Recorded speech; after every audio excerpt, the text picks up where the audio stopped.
Hi, I'm Pamela Jaccarino, Editor-in-Chief of Luxe Interiors Design. Welcome to Design TV. Today I'm here in the office of Charlotte Moss, who is an amazing decorator, author. She also has a flair for living and for giving back. Charlotte, it's so nice to be here in your office. In the flesh. In the flesh. We've done a few of these together, mostly through a screen. I know, we did. I think we did two. Yeah, so thank you so much. Delighted. Thank you. And gosh, you've got your 12th book that is just been released. And this is something that is a little bit different. You were inspired by Edith Wharton, who, gosh, in 1916, she edited the Book of the Homeless as a fundraiser. Right. And she reached out to artists and poets and designers to contribute original stories. And you got a spark from her during COVID. Totally. And it's interesting because she had said that not only was it a pleasure for her to do this, but it was a call for duty. And you felt the same. Talk a little bit about, before we get into the book, you know, how the call to duty came to you. You know, I've owned the original book, the Book of the Homeless, for a long time because I have a Edith Wharton library. It's been a book that I always thought was a great model for a fundraiser. It made so much sense because Edith went to everyone that she knew that she could, Henry James, Rupert Brooke, I mean, everybody, Cocteau. And she went to all them to ask them what they did best.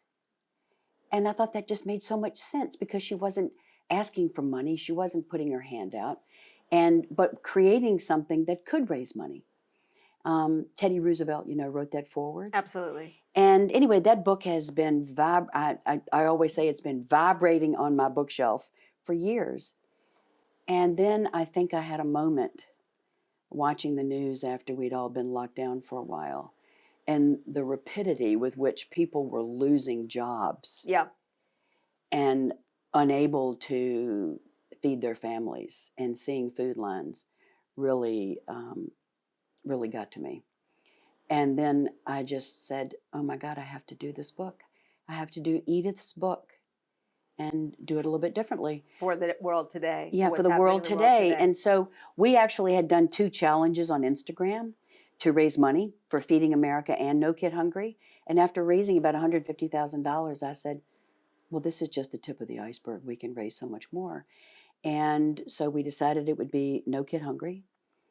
And I put together a sort of my posse of great friends who created their list. We went out to their list. We went out to my list. We prioritized names. They all thought it was a great idea. They came on board, and I'm forever in their debt for doing it with such enthusiasm. And then before we knew it, we had 120 contributors. Well, that's incredible. Yeah. So the book is Home, a Celebration. So you have this spark. It's the early days of COVID. You're inspired by Edith Wharton, and talk a little bit about, you know, how it came together. I know you talked about, you know, lists and all that, but you know, this is something that is a massive undertaking. A military maneuver. Just ask Kimberly, because she had spreadsheets. Your assistant, yeah. We had spreadsheets of contributors. Then it was, when did the letter go out? Then when did they follow up with us, yes or no? And then how do we follow up with them? Then we had to give everybody a deadline. Then it has to come in for the deadline. Then there had to be copyright letters signed. There were so many moving parts. Kimberly ran that. Could not have done this book without her. And it was, and you know, when did the spark hit? And then the book is out October 6th. So I think we started working in May. Okay. I mean, I literally sat down one night at dinner with my husband. I remember just sitting on the porch, and we were having dinner, and I said, I have to do this. He said, I know you do. I said, it's a big gulp. He says, you have to do this. And I said, you're with me? He says, all the way. So that was important to me, to have my husband's support, because it meant that I was going to be distracted. Plus, I was trying to finish Flowers, my book. I was writing that. And so Kimberly is running all these spreadsheets and following up with everyone. And that's how it all came together. It was a big community that contributed. Yeah, and for the cause. With such enthusiasm and soul, a lot of soul in this book. So talk a little bit about how you put this list together. It's sort of like organizing a massive dinner party. Yeah. How did you pick? That'd been a big dinner party at 120. Yeah. That also would have been Yes. maybe a 6 months to plan that. But Yes. talk about some of the notable voices that are in the book, and how you organized, prioritizing who to reach out to. Oh my gosh. Well, it all started with everyone's list on this committee. And we made everyone prioritize their list. And of course, we knew that some people would be more difficult to get in touch with, and it would take us more time.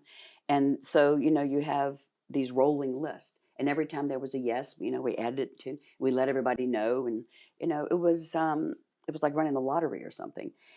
And we wanted to make sure that it had great diversity on so many levels. And so there are chefs that gave us recipes. There are writers that gave us unbelievable essays, poems, photographers that did things, artists that did watercolors and drawings of interiors. I mean, it's pretty broad. I think it's a great read about home. It sort of reinforces a lot of things we all think, and then makes us think about it also in a different way. And was there, I'm also struck that it's so interesting. So it's your 12th book. But I didn't write this one. Well, I edited this. But how was that process for you? Because as an author of a book and a control freak and a control freak over your own book. Absolutely. You're in charge of everything. You have the vision. You know how did it feel to be more of an editor, right? And did you enjoy that more, or was it a little scarier because you have to relinquish control? Yeah, it was a little scary because I was always worried about the deadline. They're both very different. It's like decorating for yourself and decorating for other people. I mean, it's right hand, the left hand. It's all the same. And like I said, Kimberly kept it organized, so that I could focus on the substance. Tell us, Charlotte, about some of the notable people who are part of the book, if you will. There's so many names. I know you can't list them all, but just give us a little taste. But Julian Fellows wrote about Christmas. Gloria Steinem did something very poignant.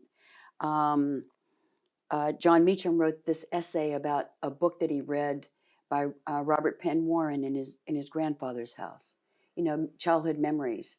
Bette Midler wrote about Restoration Project because what she did with that project was really to enhance the lives of people in various communities.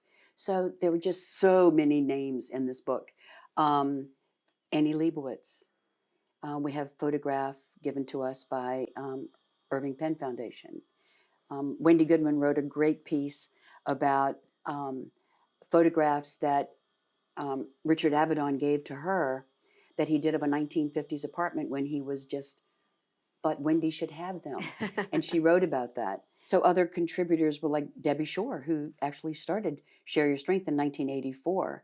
And Darren Walker, head of the Ford Foundation, wrote the foreword to the book. So very grateful to both of them for what they wrote. What was it like for you as, these images came in, these works of art came in, these essays came in, that, it's so interesting to me that these were all contributed at a time where we were in lockdown. So the meaning of home has never meant more during this time of the pandemic. No, I think it was right here for all of us. Yeah. It was if there was a blessing, this was the moment that we all had to come face to face with it. And so hearing all of these definitions, whether it was, people, home is an idea, home is a husband, home is this repository of memories and things. And the list goes on in terms of the diversity. And that's what I love about it. I think it'll be a great go to bed, read a few every night kind of book. Like a great book of short stories. Because some of them are dense. Joyce Carol Oates wrote 4 pages of house and home, which is amazing and needs its time to be read, thoughtfully. So I think people will really enjoy it. And it's also, I think that what I'm also struck by is that this book is a definition of a moment in time. So it will be so interesting Like to Edith's, read like Edith's to read book. it now, and even in 10 year, in a decade, to look back, because it's a there's so much. There's people's souls that are in the book. Yes. There's artwork and creation in the book, and it marks a period of time in Right. which we've all And it was made lived. for the book. So the major 98% probably all original works for the book, and that I think will mark in time as well. Absolutely. Because we're all sort of like affected by this zeitgeist, and this zeitgeist was the thing that drove everyone to create something unique. So I hope that people will think about it the way they thought about Edith's book. But most importantly, and the thing that I've always said about philanthropy and raising money, because I've done my fair share for all sorts of causes, is that this book gave everyone a chance to give, and then people buying the book are now giving. So there's this big circle of giving going on, and there are no big asks in here. So all the royalties from the sale of the book are going to go to benefit No Kid Hungry, yes? This was the reason we did this with No Kid Hungry is because their sole focus is the eradication of childhood, poverty and hunger. Yep.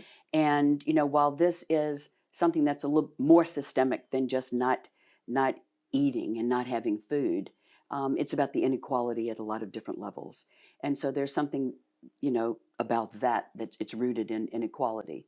But this is their sole focus. Yeah. And they work with local schools, local food banks, and it came out of Share Your Strength, which is the base organization that No Kid Hungry is an initiative of theirs, and was I think 2010 is when No Kid Hungry was started.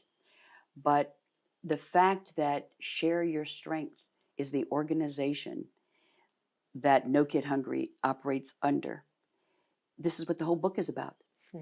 Sharing your strength, sharing what you can. Yeah. And so that cycle sort of comes around. Yeah. So, it's interesting that, all of these contributors were at home, thinking about home. They got the ask from you.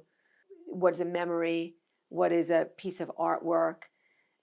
As we have, and as you've gone through the last year and a half, and we all have, I'm so interested to know how this whole process of putting the book together has sort of impacted you, and how you have, looked at home in a different way. I think it makes you step back, big giant step back, to really think about what it is.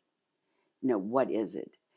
We are so focused on an everyday basis to find things, put things together, design things, create things, that you have to come back to the soul of this whole project, and that's the home. Yeah, I think that it really made us all really dig deep. And, like Nate Berkus said in his essay that accompanied his photograph, that our home is about our future. And I think that really struck me as well, because we were so stuck in the present with what was going on, that we needed that hope. Absolutely. And that thinking about the future. And several other people, express home as the future as well. So there are some commonalities and threads within the book that are very interesting, that sort of cross borders in terms of disciplines. Yeah. So I think that home as future was the big positive thing that sort of struck me. In the end, we all have to be optimistic, right? Absolutely. Yeah. Yeah, absolutely.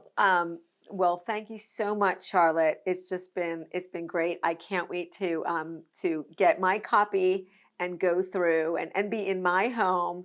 I'll probably, be in an easy chair and curl up with my doggies and just go through and read everyone's perspective. I think it's going to be so incredibly interesting to look through this and really have it as a keepsake. Yeah. Well, thank you, Pam, and thank you for, all your support throughout Of course. this.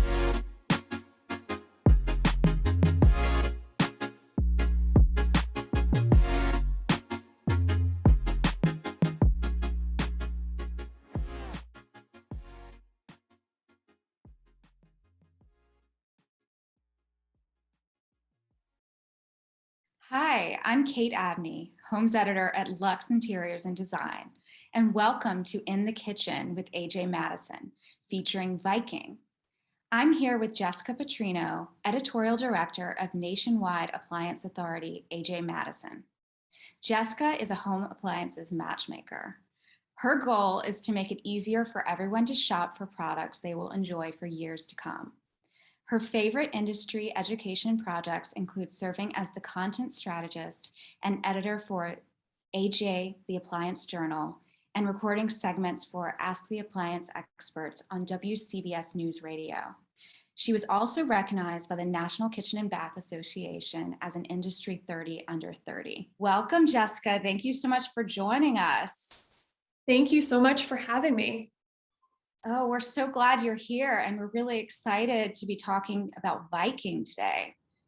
This is an amazing appliance brand. I mean, for nearly 40 years, Viking's industry-leading innovations in appliances have set the American standard for the modern luxury kitchen. From cooking and ventilation to refrigeration and cleanup, Viking delivers professional performance and stunning design. Simply stated, Viking products have become a standard for elite chefs and distinguishing designers alike. So, Jessica, let's talk about Viking. Everyone seems to know this name, even folks who don't work in the design space, because it comes with such sort of a sense of prestige, I think. So why do you think that every consumer sort of knows what a great brand Viking is? So Viking has had a long time to be in this space, and quite frankly, they've earned it. They have worked really, really hard to produce a series of home appliances that, quite frankly, deliver the perfect blend of elite performance mixed with amazing design. I mean, ultimately, I think that the main four reasons why people choose to go with Viking are the quality control, buying a product that offers real commercial cooking technology inside of a professional looking product for residential use. Ultimately, the amount of versatility and options, we're going to get into that a little later, but this brand offers so many options for customization. And ultimately, it goes beyond the cooking performance. This brand offers a plethora of design options. So whether you are a home cook or you're an aspiring chef or a design enthusiast, you can really find that Viking products tick all of those boxes. Yeah, I really think you're right about that. And I think that Viking is a brand that's so reliable on all of these talking points. I mean, we know what we're getting, and we know we're getting one of the best on the marketplace. So, one of the things you mentioned is that, it's sort of a high-tech kind of almost commercial kitchen technology that's been translated to residential appliances for the home. Can you tell us more about that? Sure. I want to back up a little bit and talk about the company that owns the Viking brand. So back in 2013, Viking was acquired by a commercial cooking company called Middleby. And what Middleby did was they invested $15 million into the brand and into the facility in Greenwood, Mississippi. And basically what they wanted to do was actually incorporate the commercial technologies that are in Middleby products throughout the world into a intuitive, safe to use environment for the home. So there's a couple of things here that I need to unpack because they're awesome. We have, on any given day, Middleby appliances cook 7 million pizzas and 40 million loaves of bread. That's a lot of bread. So you can actually find Middleby commercial appliances in 50% of commercial restaurants worldwide. So this is the company that Viking gets its commercial technology from. That's really quite special, and it does translate into the products themselves. For example, Viking 7 Series gas and dual fuel ranges offer what they call an elevation burner. This burner is raised 2.5 inches from the cooking surface. What that does is it makes it easier to clean up if you spill over, but also it brings the burner closer to your pots and pans for better contact with the cooking surface. Furthermore, it can reach temperatures up to 23,000 BTUs, or British thermal units. So that's how gas burners are measured. That is a very powerful gas burner for the home. But not only can you reach those really powerful cooking temperatures, you can also simmer really consistently as well. A couple of other things as well that are super interesting. Middleby incorporated the technology from the commercial French door wall ovens from Blodgett into Viking's French door wall oven design. So that's an oven that has two doors on the top. You can actually open it with just one hand, because you open it with one hand and both the doors will naturally open, making it a lot easier, especially if your hands are busy while you're cooking. And it also makes it really easy to access the interior of the oven with a French door design, because you don't have to lift items over the oven door, making it a lot easier. And then one more thing, they have a chromium plated griddle with a Vichrome technology. And this griddle is made from Lang. And actually it's the same griddle technology that you would find in the Five Guys restaurant chain. So it is legitimate commercial technology. And the great thing about using a chromium griddle is it's really easy to keep clean for long periods of time, and it's going to look great over the years as well. So those are just a few of many commercial innovations within the Viking brand. Oh my gosh. Yes, this is just amazing. And I feel like I'm learning so much just from talking to you about this. This is incredible. And it sounds like these features are sort of suitable for all kinds of cooks. You know, this kind of burner technology and the ability to clean up spillovers easily. I imagine that a lot of our viewers are thinking about this and how much it can make cooking in their own home so much easier.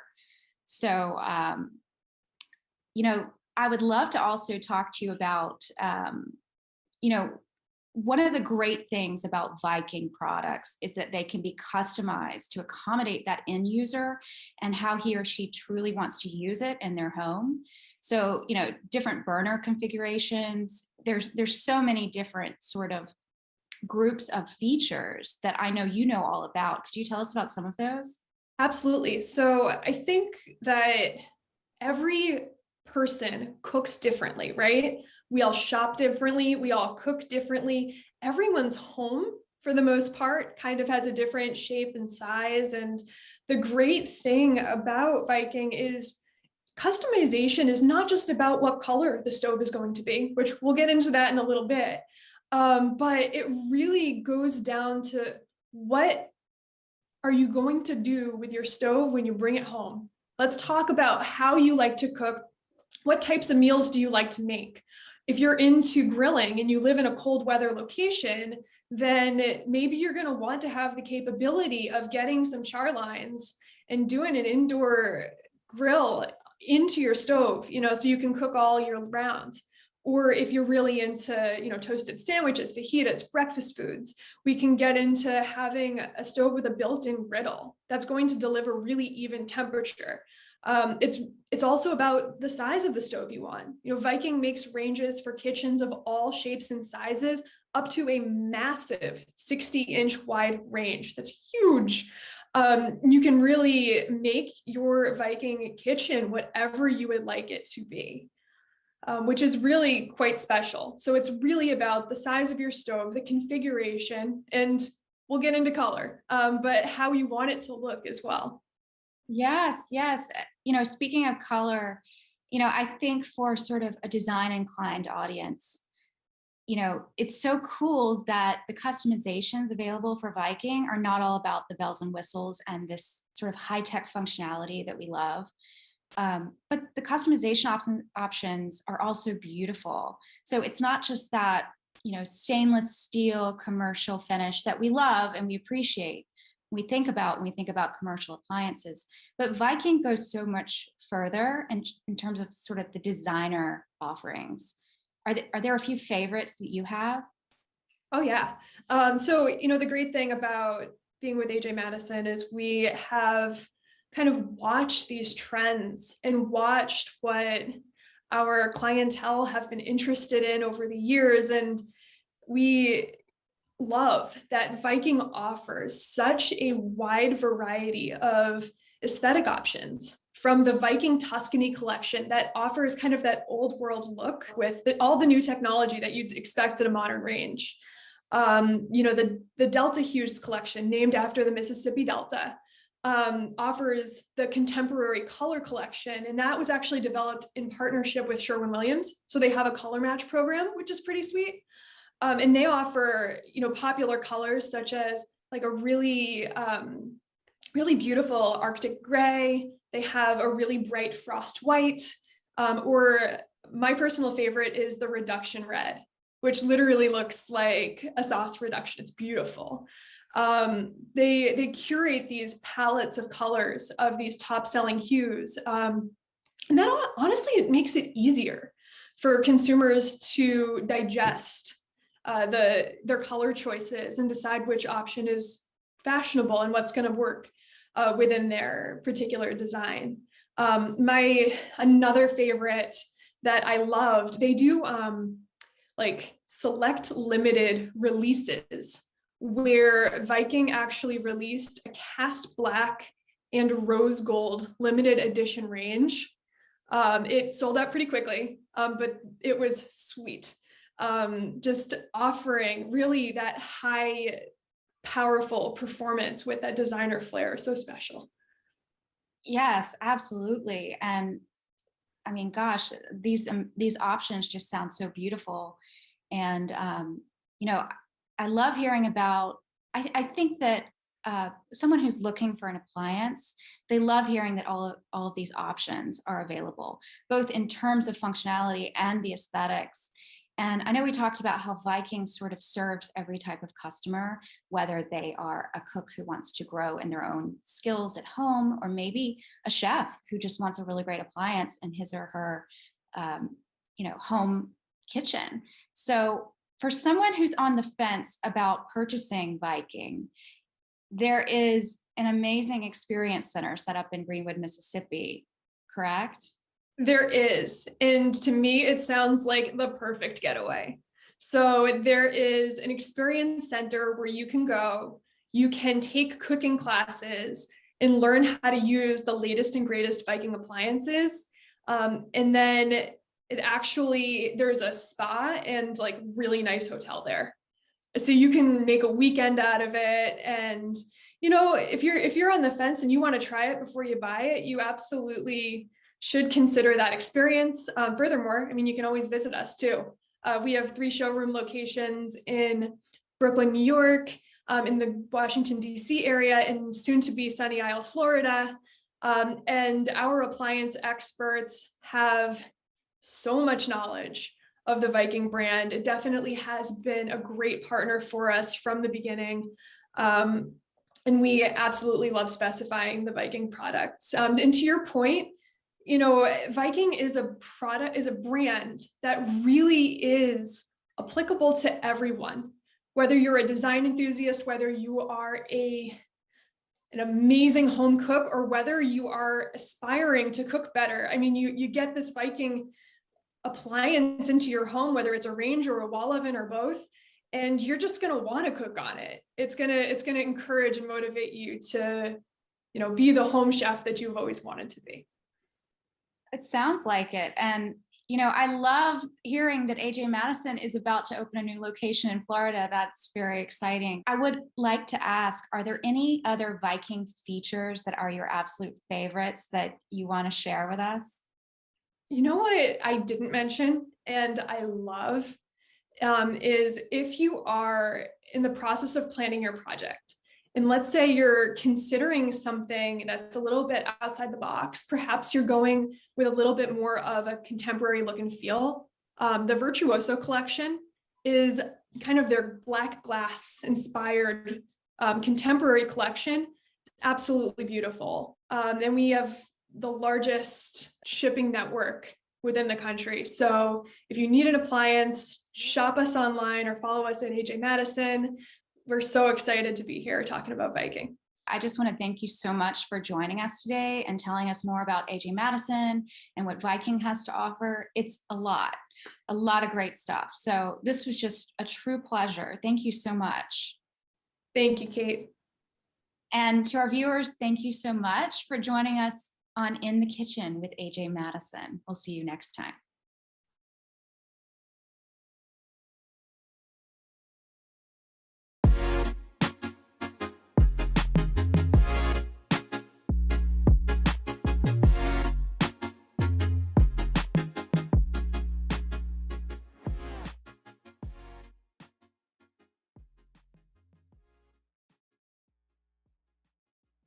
Hello, I'm Helena Oberman, Managing Director of Interior Design Magazine, and I'd like to welcome you to ProductLive.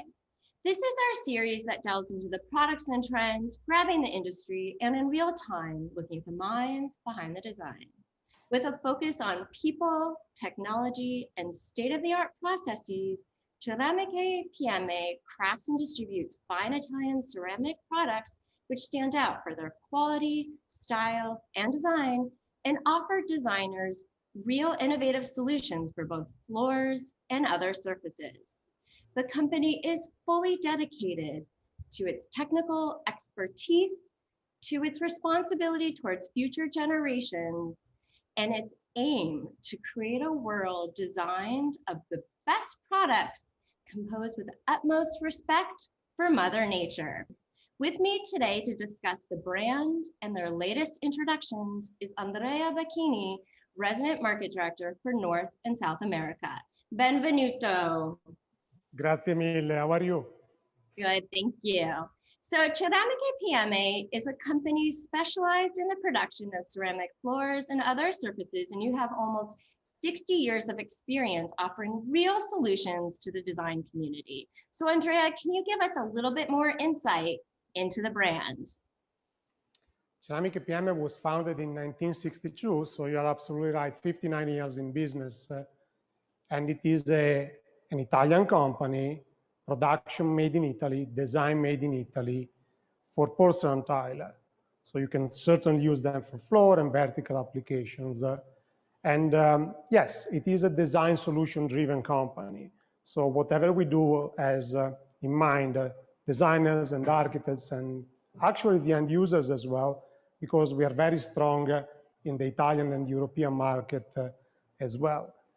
So I know that the company has a real focus on sustainability, and that's apparent in your production facility in Modena, which uses heat recycling kilns. But can you give us a little bit more information about some of the other sustainable practices you have in place at PMA? So we actually produce our own electricity and heat for the production process. We recycle the heat in the kiln, which is one of the most expensive part of the production process in manufacturing porcelain tile. And we also won last year an award for the cardboard recycling. So the way we package things has also an impact on the environment because the more you use, the more you pollute. So we really try to strive toward environmental sustainable practices as well. So I know you guys sustainably produce around 7 million square meters, and that's just a lot of eco-conscious tiles out there. But Andrea, yeah. I'm really curious, how do you define the strength of the brand? And I know as a company, you have a lot of words to describe it, such as reliability, technological, even evolutionary. So what are the words that you would use? I think the word I used lately the most is solid. And solid because it's about the people. These are people, we are people that come to work every morning and we design something, we manufacture something for a specific purpose and use. I don't think we waste time in useless practices. We cannot afford that. We are lean and fast. And when I say solid, it's also about the design. Whatever you need as a designer, it's here, but we don't really spend time and energies and money in doing something that is just for today, but is not going to last for a long period of time. Mm-hmm. So I know some of the same principles and values that you have as a company you found in the international design firm Benoit, who actually became a creative collaborator on your latest collection, Glitch. But how did you connect with the design firm? In 2018, a conversation started. And usually good things happen from a very simple conversation. Ceramica PM knew that firm in London because we were doing some business with them. And you're right, they are an international firm. They also have a location in Los Angeles in the US. And the conversation was about, if you could design a porcelain tile collection, what would you do?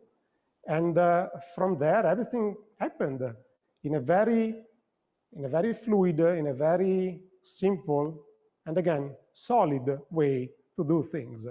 Mm-hmm. So I'm curious because innovation is a value and a principle that you both use to describe yourselves. And I'm wondering how innovation became the influence for this new collection, Glitch. The designer at Benoit was intrigued by the trends in the market. Obviously, as a designer, you always want the latest technologies and products and designs, but they were also intrigued by what if we use something that is a trend in the market like concrete and we tweak it in a way that is contemporary, timeless, and that's why they landed on a concrete look. And because they perceived in Ceramica PM the capacity of doing 3D structures. That is a key part of this collection Glitch. Real 3D and visual 3D, because there are two different types of decoratives that I'm sure we'll talk about them later, are part of the Glitch collection by Benoit and the Ceramica PM. Mm-hmm. Well, I know that one aspect of sort of deciding upon this look and feel of concrete was this idea of the imperfection that one can find in the material. And really this idea of the beauty in the imperfection seems to have become very heart of what Glitch is, correct? It is correct. Think about natural wood. What you really remember in a natural wood plank are the knots. If you think of leather, you remember the scratches and the elements that are not pure or perfect. So imperfection, in a moment where technology allowed us, manufacturer porcelain tile, to be perfect. We can reproduce pretty much anything and everything, but that's not beauty. Beauty is in the imperfections, and that's what really was the key element of this. So in this collection, you get elements, glitches, that strike your attention, that they definitely get to your eyes, and that's why you like it, because we don't want to be perfect. It's easy to be perfect in 2021. It's much more intriguing and appealing to exploit imperfections. It's even apparent in the name of the collection, Glitch. So how did Benoit and PMA really decide upon the name for the collection? Glitch is born upon digital technology. We live in a digital world. We design porcelain tile with digital technology as well. So what's wrong in digital is when you have a glitch. So literally an electronic glitch that is phasing out that perfection level and creates a mistake. You always get something that is off place, but because it's there, it becomes part of it and you get to love it. And that's why the line is extremely successful worldwide for Ceramica PM. How are the flaws of the digital world really translated then into this natural look and feel of these concrete tiles? There are spots, lack of colors, double coloring, default decorative, which is a 24 by 48 porcelain tile. You instinctively see continuous lines, but when you really look at them, they're not continuous, they break. When you touch the tile, you have a very good skin, a very good feel to it, but like concrete, it's not perfect. Some spots are different than others because of that. And that's how we really Benoit, really designed this line to be as imperfect as possible with a sort of attention to those details, to the imperfections. Mm-hmm. And can you tell us a little bit more about the many colorways and patternings that the collection ultimately comes in? If you look at my right here, there is a wheel of the 8 colors that are part of the collection glitch. In their mind, which is absolutely true actually, colors are never single. They're always a combination of positive and negative. So using this wheel here, you can actually combine the combination and coordination of those colors. So there are 8 colors, 5 different sizes, structures, and especially the 3D elements of the full decorative. And then there is a beautiful decorative called Glitch, by the name of the series, that really looks like a TV screen that is going crazy, and it's creating that glitch electronic effect to the point. So with a mission to constantly be evolving, you've been making investments into better technology, and your innovation continues with PMA Synchro Digit technology. So can you tell us a little bit more about this new industrial process? It is, again, a collaboration with another company, another industry, Durst. They manufacture printing machine, so they are not necessarily connected to or only connected to the porcelain tile manufacturing business. But with ceramic PMA, they ask us to play and to use one of their new technology that we named Synchro Digit PMA. The purpose of this technology is basically to create unlimited structures, and I really mean it, unlimited, onto a porcelain tile surface. It's basically a sequence of 2 printing machines. The first one determines the structure, and again, it's ever-changing. And the second one is determining the coloration on it, but it's synchronized. That's why we called it Synchro Digit, because the colors, the pigments of colors are exactly matching the structure. And because of this, we can really achieve depth, variation, lack of repetition that in the modern world of porcelain tile manufacturing, especially with the Continua technology, with the big presses, we kind of lost, because obviously we cannot develop such an unlimited amount of structures and elements to the depth of the material.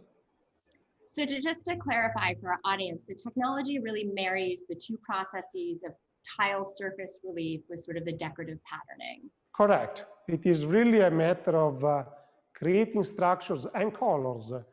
In the Evoluta series, there is the source color called Cosmopolitan that carries 80 different faces, 80.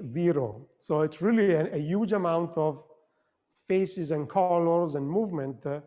We couldn't do that without this brand new technology. So just so like the designers out there know, so Evoluta really reproduces the look of natural material to like almost unprecedented, hyper-realistic levels. So they could get any sort of stone, tile, quartz, granite, marble that they want, but obviously have the durability and performance of porcelain, correct?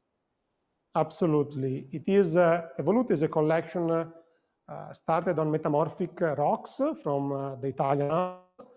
We started with one specific stone, and then we created with the technologies the other 4 colors. So it's a collection of 5 colors of a almost, I would say, quartzite look, slate look, metamorphic stones in 3 different sizes, 2 different finishes. And probably here is where the technology plays another surprising factor for us. We are able to hone on the crest these surfaces. So not only you have a natural matte finish, but the lapato finish or semi-polished finish is stunning because it really allows you, let me show you, I don't know if you can see this one, but on these products here, you can really develop depth, shading variation, lighting reflection, but most of all, this is a commercially rated finish because it does pass the DCOF for commercial applications. So Glitch and Evoluta are just two of obviously the many solutions that PMA offers to the A&D community. And can you just give us a little insight into about the wide network of distributors you have in North America to offer those designers those real solutions? We couldn't do it without them. So obviously we are in Italy, we manufacture, but we are really at, it's a partnership between us and our distributors. Just to mention a few, we start from New York with the Stone Source, Ceramic Techniques in the south in Atlanta, and Pental and the north, upper and northwest. Those are the three of the many distributors we work. And also, because of the history in North America of ceramic PMA, all of our distributors really collaborate and support each other. And that is really what my role is, living in America, in the US, to really continue and strengthen this relationship and network among our distributors, supporting the local warehouse and domestic stock for ceramic PMA in North America at this point. Well, Andrea, I want to say thank you so much for your time and for your insight into both the brand Ceramiche PMA and, of course, your latest introductions, Glitch and Evoluta. Time goes quickly, of course. And of course, for our wonderful audience out there, please make sure to check out the Ceramiche PMA website to learn more. Thank you. Thank you very much.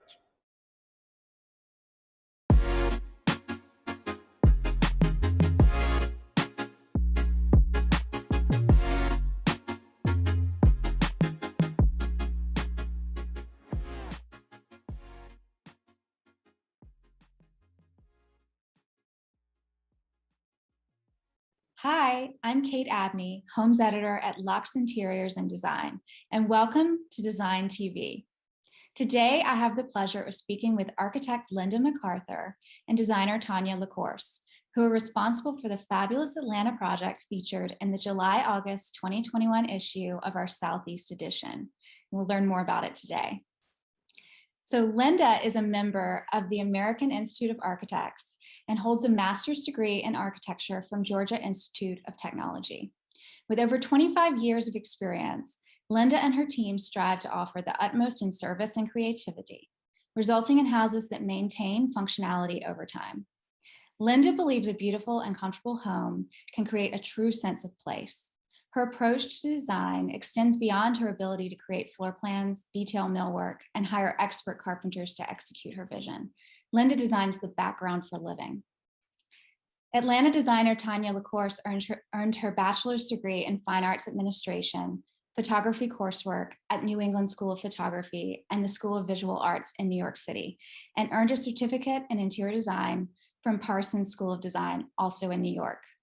Early in her career, she worked as a gallery assistant in Boston, promoting a roster of international artists.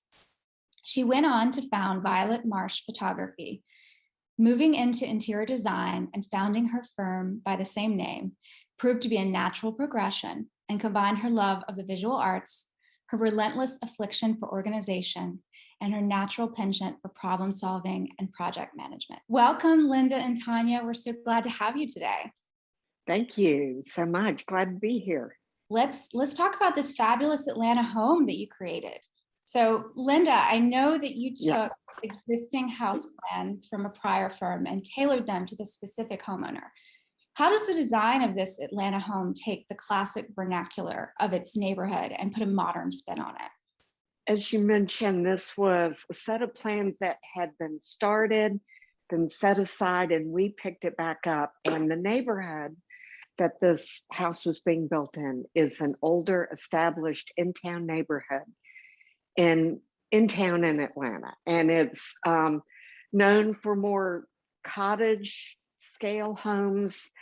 A lot of the vernacular there is maybe tends towards Tudor. And thus, you know, as an architect, we try to get cues from what is the fabric of the neighborhood, especially if it's a historic neighborhood. And in this neighborhood, it's brick, it's, you know, a tight massing and form and sloped roofs. And essentially, it's also a very charming neighborhood, and we wanted to continue and keep this house as charming as it could be. So I imagine that the homeowner was attracted to the charm of the neighborhood, but he also wanted to have a little bit of an edge. He had previously lived in California. Would you say that the result of that was a home that feels appropriate for Atlanta, but also captures that sort of cool California influence? Well, absolutely. And I've thought a lot about the duality that this home sort of exhibits. It's got, you know, a modern aesthetic or a contemporary aesthetic. We like to say the words contemporary and transitional over modern, because for me, modern is that high modern era that was in the mid-century of last century. So for me, it's very transitional. You go with very, very clean lines. You strip things down. You sort of get to the essence of what, you know, like those characteristics that I talked about. You take off maybe a lot of the frou-frou and the eye candy, and you really study and distill things down and keep that. But then parlay off of that to get a fresh take. Wonderful. And, you know, Tanya, you sort of came into the envelope of the architecture that Linda created, and you tailored it even more so to the client.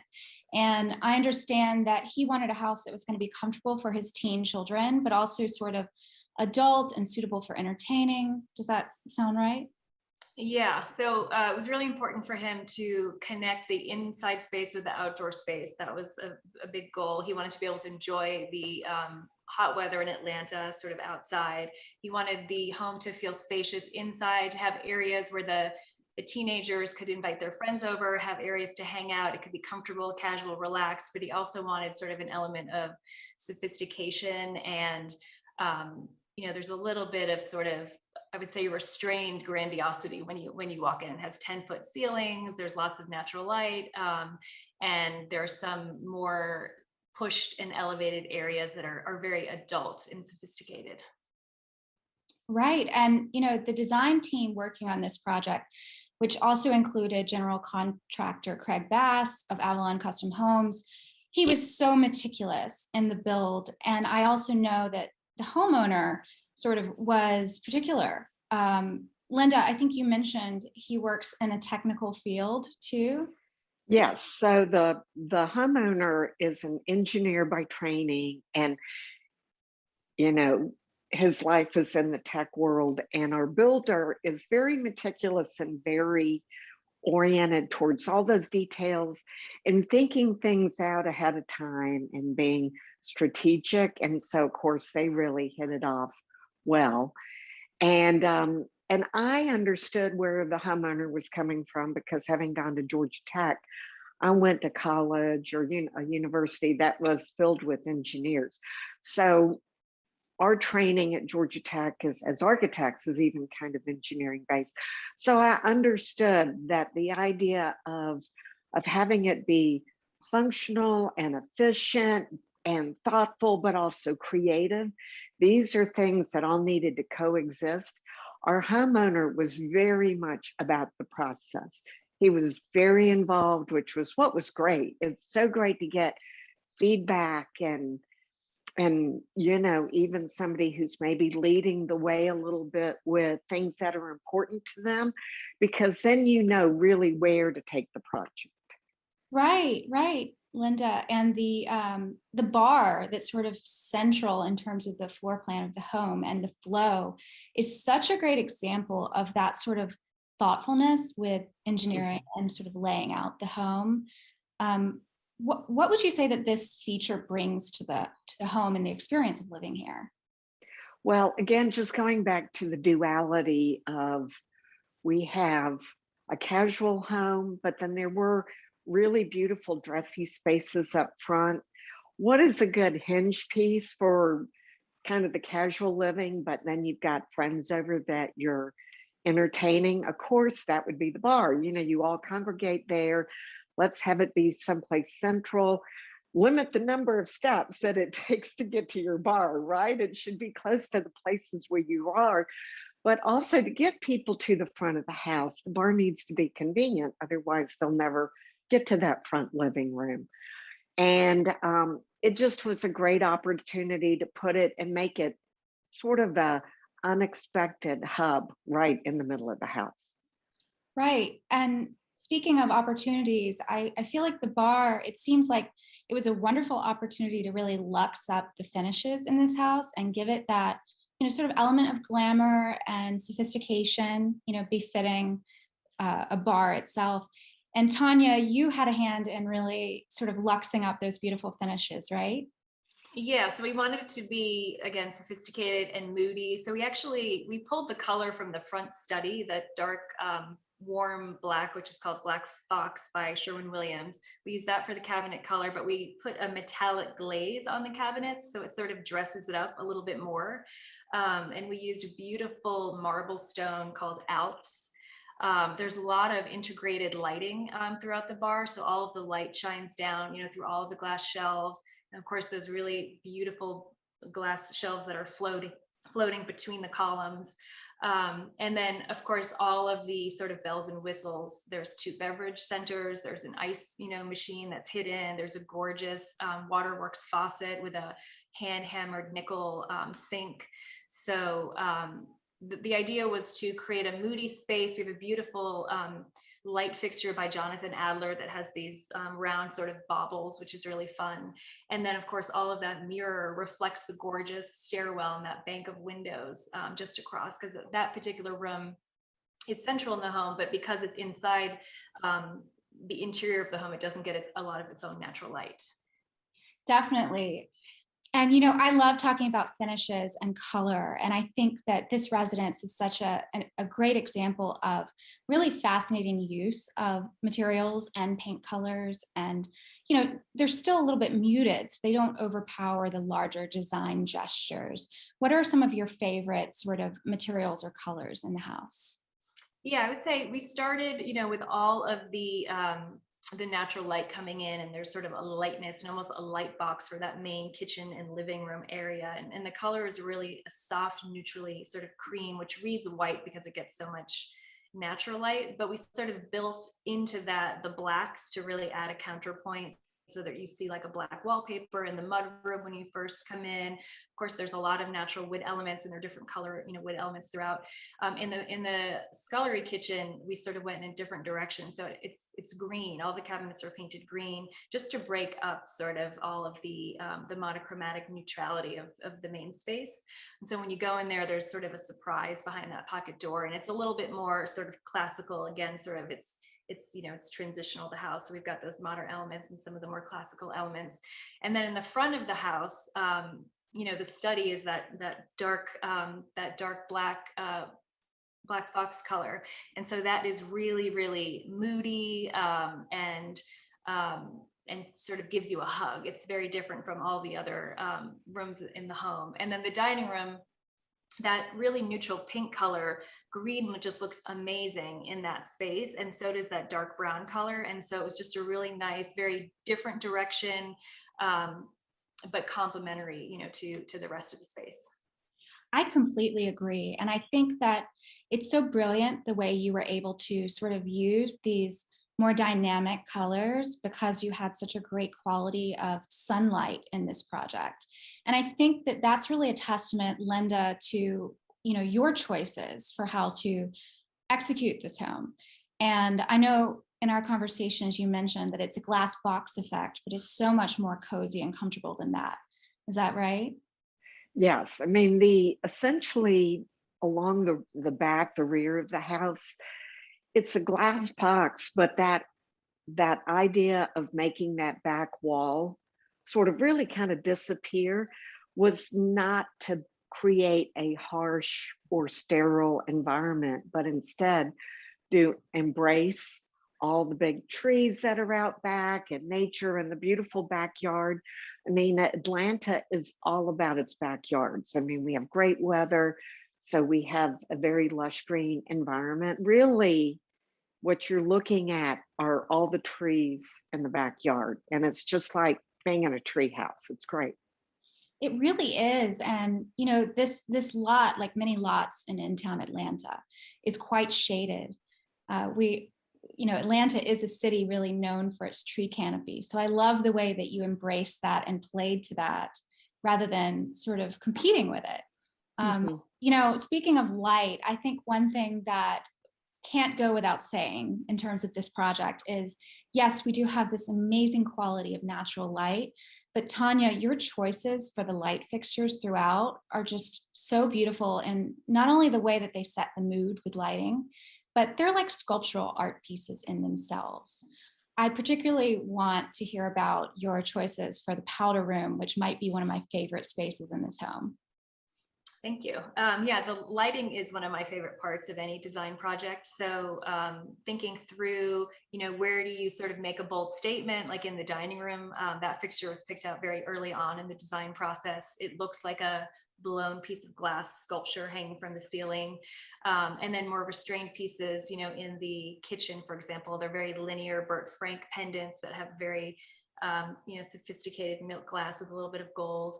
And then the powder room was a great opportunity to do something, completely different. So we did a sort of an off-center pendant light that's hanging on 3 cords. And so you've got the weeping willow wallpaper, which has all this linear movement, and the hanging pendant kind of mimics that a little bit. And it has a natural element of these geode crystals, and looks really pretty with the beautiful Sydney stone that's on the countertop. I love the combination of these 2 elements together, sort of playing off of each other. And I love that you mentioned the willow pattern wallpaper, the digital wall covering. I love that powder room. That wall covering is amazing. Jill Malek is the artist in New York City, and we worked together to scale that proportionately to the powder room. And I feel like it, again, is one of those rooms that you go in and you're like, oh, I didn't expect this. This is a really nice surprise. I couldn't agree more.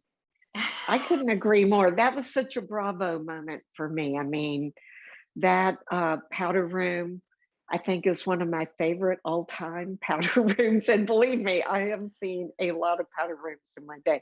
It was so unexpected. It was such a nice counterpoint to everything else in the house. And it was organic and fresh and just, anyway, hats off, Tanya. Thank you. Thank you both so much for joining us today and for sharing so much about what you created in this magical home. To our DesignTV viewers, thank you so much for watching, and we will see you next time.